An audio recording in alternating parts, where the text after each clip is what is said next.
Thank you again, Major Dave, for the invite. I know that the hour is beginning to wane on us, but I have to share with you perhaps a different message now. And of course, as I always say, this is still a great day in the USA, and we need to keep it that way. But friends, you know as well as I do that we're locked into a battle now for the soul of this nation, and we must not fail. Word on the street is, and I want you to be aware of this, I wouldn't want to come all this way and not share this information with you, because it does give us a little bit of insight into what can happen, what could happen, and the master stroke of progressivism that they're trying to pull off on the American public and citizens like you and me. Word on the street is that if things continue the way they are with this present administration, I'm going to let that vehicle pass because I need you to hear what I'm about to tell you.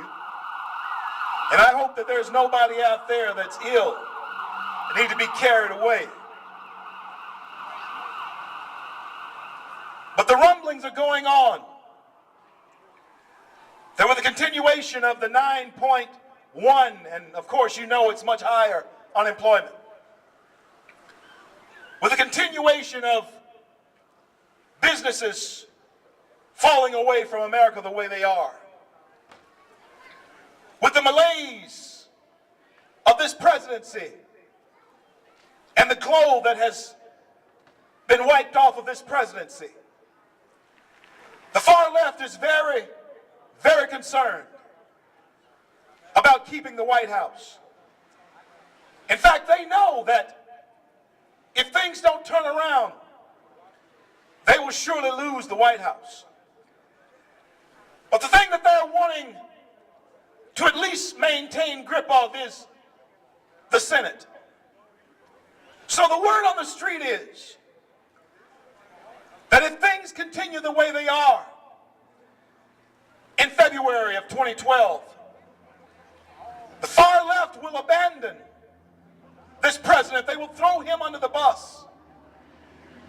And they will bring in a nuclear option. An option that I feel will be the worst nightmare that we as conservatives could possibly hope for. An option that they feel they can put up against any Republican candidate and win. And both of those options' last name is Clinton. There is word on the street that not only does the far left want to have a feather in their cap as to having elected the first black to office, but they feel that they can re-energize their base by not going down with the Obama ship, but throwing him overboard, not worrying about the consequences, because either way you look at it, he leaves office a very wealthy man. His memoirs are already written. And so they feel as though if they throw him under the bus and re-energize their base by bringing in the Clintons. And folks, I got to tell you, I've met Bill Clinton. Don't like his politics, don't like the way he handles himself. But he and Hillary together are perhaps the two best politicians we will see in our lifetime. It is very important that our message is clear and that our focus is focused, because we do not know yet what we may be up against. If what happens that they're talking about on the street right now in some corners in Washington.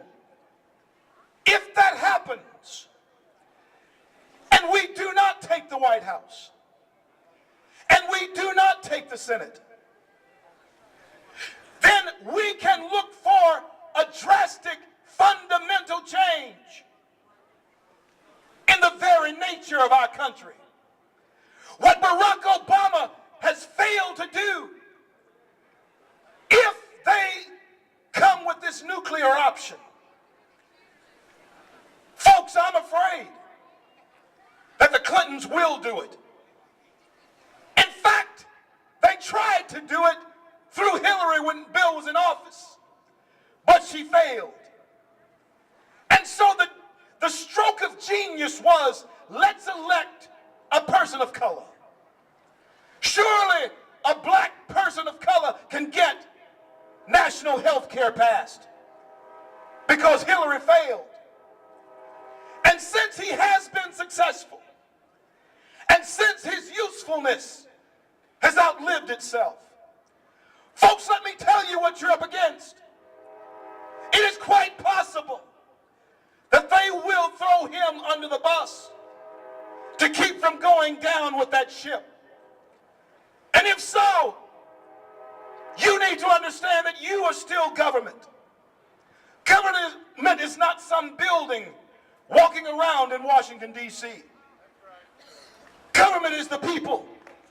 We are the government. And we need to ask ourselves this question. What are we prepared to do? Friends, to save this country, to preserve the republic, to preserve a nation where my 4 children, my 9 grandchildren, can enjoy the blessings of liberty that were passed down to me. You need to ask yourself individually, what are you prepared to do? As I leave you today, I want to leave you with the mindset of our founding fathers. Men who knew that revolution was in their hearts. Men who knew that if in fact they failed in their efforts, they would be hung from the highest trees. But they gathered together and they pledged their lives. They pledged their liberties. And they pledged their sacred honor. And I don't know about you, but I am for real about this. Are there any patriots out there? And Americans, the winds of revolution are in the air. In our 235-year existence, never before since we were founded are the principles of America and the tenets of freedom being challenged as greatly as they are right now. My question to you, what are you prepared to do? Americans, stand up. Stand up. Stand up. God bless you. God bless America.